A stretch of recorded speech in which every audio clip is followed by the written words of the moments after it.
네, 11월의 첫날입니다. 11월에도 안정적으로 성공적인 투자 이어나가고 싶으신 분들 모두 잘 오셨습니다. 허반석의 모멘텀 투자 주식연가 MTNW 허반석 어드바이저와 함께합니다. 허 의원님 어서 오세요. 안녕하세요. 네, 위원님 저희 첫 종목 AS부터 시작을 해볼 텐데 지난 월요일에 말씀해 주셨던 DI 동일이요. 방송에서 AS 주신 이후에 추가적으로 상승 계단이 차곡차곡 또 밟아 나가고 있습니다. 자, 이 종목 지금 구간에서는 또 어떻게 대응해 보면 좋을지 궁금한데요.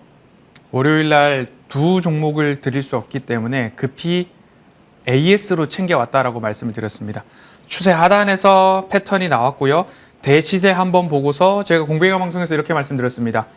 전량 매도가 아니라 일부 비중 축소했습니다라고 안내를 드렸고요. 다시 저점까지 내려왔으면 전량 매도하고 다시 잡지 왜 그러느냐. 그 다음 3만 원 돌파가 있었기 때문에 전량 매도보다는 일부 비중 축소 말씀을 드렸고 그 다음부터는 방송에서 이렇게 말씀드렸습니다. 따박따박 저점이 올 때마다 말씀을 드렸고 121선에서의 지지 그리고 월요일날 AS를 시작할 때 61선에서의 지지가 나타나고 있습니다. 라고 말씀을 드렸고 그리고 나서 제가 안내드리기로는 11월 중순경에 임시주총에 대한 소집 공고와 안건을 확인할 필요가 있습니다. 그리고 지금의 주가 반등에 대한 모습들은 어디서 나타나고 있느냐? 자사주 매입에서 나타나고 있는데요. 3거래일째 자사주 매입을 하고 있습니다. 만주, 2만주, 오늘 또 2만주에 대한 매수가 진행되고 있기 때문에 다른 종목들 2차 전지가 떨어질 때에도 DI 동일은 반등하고 있고요. 올라갈 때 같이 올라가고 있고 도대체 임시주총에서 어떤 안건이 나오게 될까? 자사주에 대한 이야기들이 핵심 안건으로 좀 나오지 부각되지 않을까 싶습니다. 그렇기 때문에 28,000원 1차 목표가 먼저 말씀을 드렸고요. 조금 더 28,000원을 올라간다 싶으면 재차 3만 원 라인까지 도전해 볼 수 있기 때문에 DI 동일 AS이지만 숨겨둔 추천이라고 읽으신 분들은 좋았어 하고서 쭉 홀딩해 보시면 되겠습니다. 네, DI 동일 사실 월요일 방송에서 챙겨보신 분들은 톡톡하게 이미 수익을 누리고 계시지 않을까 싶은데 3만 원 선까지도 노려볼 수 있는 만큼 오늘 AS 종목이자 또 하나의 추천주로 생각을 해보셔도 무방하겠다라는 이야기 전해주셨습니다. 자, 그렇다면 오늘 모멘텀 투자 종목은 어떤 종목일지 궁금해지는데 바로 만나보겠습니다. 자, 오늘의 모멘텀 투자 종목 인산가입니다. 지금 또 후쿠시마 오염수 3차 방류가 코앞에 다가온 상황인데 좋은 소식은 아닙니다만 인산가 주가에는 또 상승 탄력 받아줄 수 있잖아요. 모멘텀 하나하나 체크해 보겠습니다. 자, 첫 번째 이슈 모멘텀인데요. 일본 후쿠시마 오염수 3차 방류 임박이라는 이슈입니다. 물론 좀 불안하고 걱정되는 이슈입니다만 인산가의 주가에는 어떤 영향 미치게 될지 저희가 체크해 봐야겠죠. 네, 이미 후쿠시마 원전 오염수를 바다에다 방출한다는 소식이 나올 때마다 올랐던 테마성 이슈 수급들이 종목들이 있죠. 거기에서 이제 소금과 관련된 쪽으로는 인산가 그리고 간장하면 샘표 소식들이 있었을 거고요. 그 다음에 필터나 그리고 방사능 해독제 방사능 이렇게 이동하면서 방사능을 측정할 수 있는 기기와 관련된 부분들 휴대용 방사능 측정기 그리고 해독을 하기 위해서 요오드와 칼륨 관련된 쪽들 방사능 제염 사업을 하고 있는 기업들의 모습들이 주가 상승으로 이어졌던 경험들이 있습니다. 인산가 같은 경우에는 이제 해양 방류에 따라서 소금, 천일염이 귀해질 것이다. 지난번 첫 번째 방류할 때에 소금 사재기가 있었죠. 그래서 정부에서도 톡톡히 곤욕을 치른 모습들이 있는데요. 인산가 같은 경우에는 소금과 관련된 기업입니다. 죽염을 만드는 우리나라 1위 기업이다 보시면 좋을 거고요.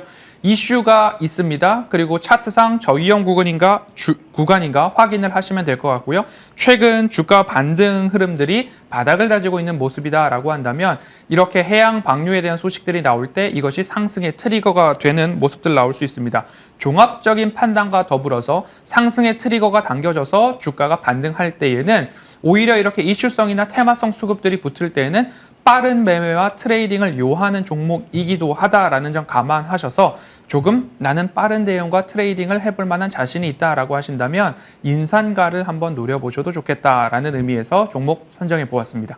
네, 모멘텀 투자에서 항상 좀 안정적이고 저위험 구간에 있는 종목들 위주로 소개를 시켜드리고 있습니다만 인산가처럼 이슈가 붙은 종목들은 단기성으로 트레이딩 접근해봐도 좋겠다라는 관점에서 오늘의 모멘텀 투자 종목으로 선정을 하셨다라는 이야기 해주셨습니다. 자, 그렇다면 남아있는 모멘텀들 또 뭐가 있을까요? 국내 주겸 주점 시장 점유율 1위라는 모멘텀입니다. 자, 이 부분은 저희가 어떻게 받아들일 수 있을까요? 주겸이라고 한다면 소금을 대나무 통에다 넣어서 구워서 만든 소금이다라고 해서 뭐 9번 구워서 만든 소금 이런 이야기들, 구회 주겸 이런 이야기들 나오고 있는데요. 지금 천일염을 가지고서 또는 정제염을 가지고서 주겸까지 만들어내는 과정들이 꽤나 있는데요. 저도 이번 여러 자료를 공부하면서 알게 됐는데요. 천일염을 가지고서 주겸을 만들 때까지 첫 공정이 어떻게 됐느냐. 천일염을 가지고서 3년 동안 간수, 바닷물을 빼는 작업이 이루어진다라고 합니다. 3년 동안 바닷물을 빼서 주겸으로 완제품을 만든다라고 하는데 3년 동안은 그게 재고자산으로 묶여있는 것 아니겠습니까? 그래서 살펴보다 보니 인산가와 같은 주겸을 제조하는 기업들은 3년 동안 간수를 빼는 시간 동안 재고로 묶여있게 됩니다. 그러면 이런 것들을 안정적인 생산 패턴을 갖추기 위해서는 천일염을 7년치, 8년치, 9년치 이렇게 쌓아놓고 3년 동안 간수가 빠졌으면 그때부터 생산 시작을 해야 되기 때문에 소금 관련 쪽에서는 재고 자산이 가장 많은 기업 중에 하나가 아닐까 싶습니다. 그러면 적어도 6년, 많게는 8년, 9년치의 소금을 갖고 있는데 이 소금의 재고 자산 가치가 어마어마하게 폭등을 했다. 제가 만약에 경영자 입장이라면 비용을 들여서 주겸을 만들기보다는 갖고 있었던 소금을 그대로 시장에 내다 팔아도 생산에 대한 비용을 줄이고 오히려 지금 시세가 많이 올라간 소금만 판매해도 영업이익률이 적잖이 나오지 않을까라는 기대감들이 있기 때문에 재고자산을 반기말 기준 사업보고서 부분에서 적어도 120억 원의 재고자산 중에 원재료라고 한다면 아마도 천일염이 주를 이루지 않을까. 최소한 20억 원 이상의 소금을 가지고 있다. 그럼 소금 가격이 폭등한다. 인상가의 주가와 영업이익도 올라갈 수 있다라는 기대감으로 한번 살펴보시면 좋을 것 같습니다. 네, 인상가 같은 경우는 국내외 최초로 또 주겸 산업 자체를 일으킨 그런 회사다라고 보시면 될 것 같은데 그만큼 주겸 종가로서 인정받고 있다는 포인트는 주겸을 만드는 데 상당히 오랜 시간이 걸리고 거기에 천일염 재고를 상당 부분 소유를 하고 있다라는 포인트에서 우리가 투자 모멘텀 찾아볼 수 있겠다라는 말씀해 주셨습니다. 자, 마지막으로 차트상의 위치는 어떤지 저희가 체크를 해봐야 되는데 인산가는 어떤가요? 최근에 일본 기준으로 차트 흐름을 보면요. 최초 후쿠시마에 대한 이야기가 가장 큰 반등을 보였습니다. 2,000원 언저리 2,100원 하단입니다. 그리고 나서 바닥을 찍고서 2차 방류 즈음해서 또 한 번의 시세가 나옵니다. 이런 패턴이 반복되었는데 3차 방류까지 어떻게 되었느냐. 121선을 하회하면서 주가 바닥을 다지고 있는데요. 추세선 하단에서는 이렇게 반등이 나오던 모습들이 있었습니다. 2,200원, 2,100원 언저리의 바닥인가 싶었더니 시장의 흔들림과 함께 조금 더 내려왔지만 현재 한 2주 동안의 바닥을 다지고 있는 모습들 나타나고 있기 때문에 2,000원에서 2,100원 사이에서는 가장 강력한 지지 라인으로 바닥을 찍지 않았나 싶습니다. 3차 방류가 내일입니다. 방류와 함께 시세가 날지 이미 시세가 붙을지 어찌되었던 간에 이 기업을 보았을 때에는 방류에 대한 소식도 있겠지만 소금 가격 상승과 재고 자산의 평가가 높아진다라는 부분에 초점을 맞추어 본다면 아무리 못해도 제가 보는 121선까지의 반등은 기본적으로 나올 수 있다라고 보시면 좋을 것 같고요. 2,500원, 600원 언저리가 중기 되돌림 라인, 그리고 3,500원 정도가 장기 되돌림 라인이 나타났는데 목표가는 적어도 3,000원 언저리까지는 그래도 시세가 분출되었던 그 중기 라인까지만 본다 하더라도 3,000원까지 1차 목표가 말씀을 드리고 싶고요. 2,000원에서 2,100원 사이에서는 매집이기 때문에 매수가는 2,100원 이하에서 매집 한번 해보시는 게 어떨까라고 말씀드리고요. 1차 목표가는 3,000원, 손절가는 1,900원 제시드리도록 하겠습니다.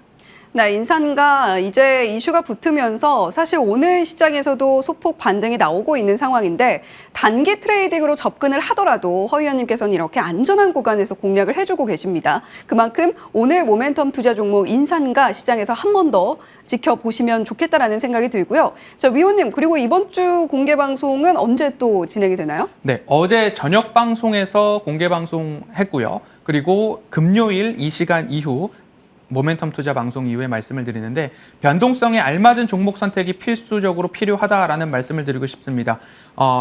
모멘텀이 풍부하고 펀더멘털이 탄탄한 종목들을 한쪽에 포트폴리오에 실어 놓으시고 단기적인 트레이딩과 이슈성 수급을 동반하는 종목을 또 한 켠에다 실어 놓는 바벨 전략을 통해서 시장에 대한 대응 어떤 종목이면 좋을까?